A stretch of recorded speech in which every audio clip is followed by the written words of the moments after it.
لە ڕاستیە پێشەکی پیرۆزبایی لە ڕێخەرانی ئەم کۆنفرانسە ئەەکەم ئەمە یەکێک بلەو کۆنفرانسانەی کە ساڵەهایە چاوەڕێی ئەەکەین و هەوڵێکی زۆری بۆ دراوە ئەم کۆنفرانسە ئەوەندە بە ئاسانی نەهاتووەتە کایەوە و نەگەیشتوەتە ئەم ڕۆژە بۆی دەستخۆشی لە هەموو ئەو خاتونانە ئەەکەم کە کۆڵیان نەیاوە بە درێژایی ئەم هەموو ساڵە و توانیان ئەم کۆنفرانسە لەم شوێنە لەم شارە ئازیزە لەم شاری شارانە جێبەجێ بکەن و بەخێراتنی هەموو ئەو نوێنەری ئەو وڵاتانە کەم کە لێرە بەشدار بوونا.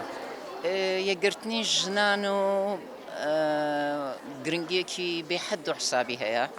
ئێمە تاوەکو ئێستا بەداخەوە ئەڵێم هەموو جارێکیش تکرارم کردوتەوە کە بەداخەوە ئێمەی ژنان پشت و پەنای یەکتری نەبووینە، دەنگی جیا بووینە لە وڵاتەکانی خۆمانە ئازارێکی زۆرمان تێشتووە بەڵام نەهاتووەتە سەر ئەوەی کە یەک بگرین پاڵپشتی یەکتری بکەین.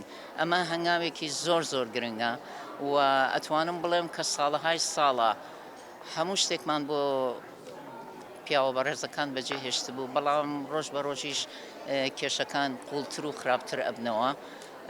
ئەمە هەلێکە هاتووەتە پێشەوە کە ژنان دەوری خۆیان ببینن.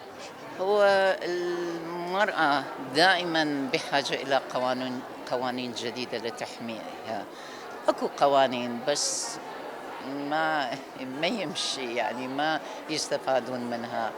أكو إجراءات، يعني جزاء، أكو محاكم موجودة للي يعذبون النسوان، للي ما يحترمون النسوان، لكن مع الأسف الشديد ما يمشي. لراستيك ئەوە کێشەی گەلی کووردە.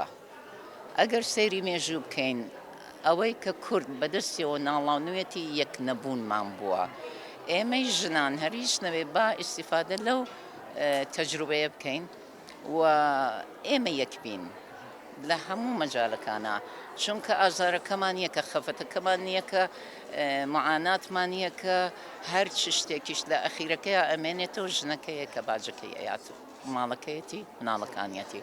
سپاستان دەکەم.